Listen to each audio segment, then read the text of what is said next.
Assalomu alaykum. Xorazm chorva olamini kuzatib keladigan obunachilar. Bugun sizlarga Xorazm viloyati Shovot tuman Cho'qli qishloq Oyoqiy mahallada 6 yanvar 2026-yil holatiga ko'ra sizlarga egalaridan arzon narxda bir doğganda ikkini doğadan zatlar qo'ylarimiz haqida yetilib doğuşa tayyor bo'lib turgan qo'ylarimiz ikkisi xudo xolasa doğuş gününe az qolgan her birisi ekiz doğat dedi. Evvelki doğganda ikkinchi doğuşları o'xshaydi. Her qaysi ekizdan ikkidan doğgan. Bu yerda hozir bular narxlarına kelib o'tadigan bo'lsak, narxlari 5,5 milliondan aytilib turibdi. Bu yoqchidagi qarasa esa qo'chqar ekan. Ana 4dagi kuyrug'unda oqi bori katta qo'chqarimiz 6 million deb aytilib turibdi. Aytilgan narxlardan xudo xolasa qaytib kelishib beramiz dedi. Kasalliklar umuman kasalliklardan bartaraf, o'qillari emlangan, boshqasi hamma o'qildarlar urilgan, bemalol qo'rqmay savdosini qilishlaringiz mumkin. Yana orqa tomondan ko'rinishlari yetilib turganini ko'rishlaringiz ham mumkin.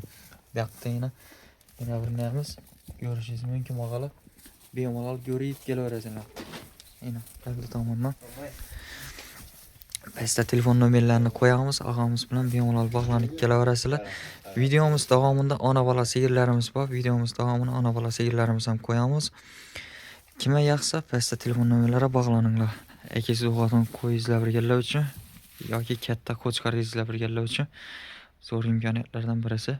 Bo'lmasa videomiz davomida ona bola sigirni qo'yib qo'yamiz.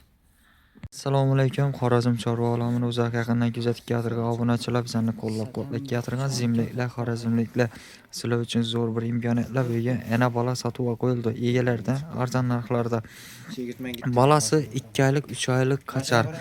Arzon narxda yemasa, ichmasa buni deb yegim ichimlarini zo't bo'lib yeb turibdi. Orqa tomondan ko'rinishlari 2 oylik bo'ylari 85 plus deydi. Sog'lom pripkalari emlashga qarshi hamma usul qarazon boshqa hamma kasalliklarga qarshi o'qillari urilgan qacharimiz ina ko'rishlaringiz mumkin. Bemalol qip-qizil bozor suyadi uni narxi.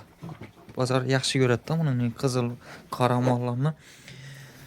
Ina o'jagina gap bo'lishi mumkin emas. Endi bu yoqda enasini keladigan bo'lsak, enasini bo'ylari 1.35 balandligi. İkinci doğuşu sağlam, hamma o'qillari, dorilari urilgan, emlangan. Qo'rqmang, kelib olishlaringiz mumkin. Sutuna keladigan bo'lsak, suti hozir oddiy yem yeyish holatida 5 litr pisandliga beramiz dedi. Agar yemni zo'r bersa, undan ham ko'p beradi deb turibdilar uy egasilar aytishi bo'yicha. Malimiz yana hozir elde tomonidan ko'rinishlari. Malimiz kichkina mal emas, 1.35 degani katta mal bo'ladi. Hozir orqa tomondan ham ko'rsatamiz. Bir odamga urgangan, yegan, ina. Orqa tomondan sal ko'rsatmadik, elde tomondan ko'rib olishlaringiz mumkin. Ina. Malimiz elde tomondan ko'rinishlari. Ikkinchi doğushi sog'lom, qarri mol emas. Agar kimga shuningni ona bola izlagan bo'lsalar, Xorazm bo'ylab dastlabki xizmatlarimiz bor. Shovot bo'yicha besplatni. Xorazmda aytilgan yerni olib borib beramiz, telefon orqali kelishilgan holatda, lekin pastda telefon nomerlarini qo'yamiz. Shu telefon nomerlariga bog'laninglar. Agar shunday mol kimga qiziq bo'lsa, bemalol savdosini qilinglar. Uyingizga yetkazib beramiz. Mana bo'jaklari. Yegim ichimlarga gap bo'lishi mumkin emas. Yemasa, ichmasa qaytib olamiz dedi og'alarimiz. Narxina keladigan bo'lsak, narxi 22 million so'm, 22 million so'mdan qaytib kelishib beramiz dedilar. Bo'lmasa sog' bo'lasizlar, salomat bo'lasizlar.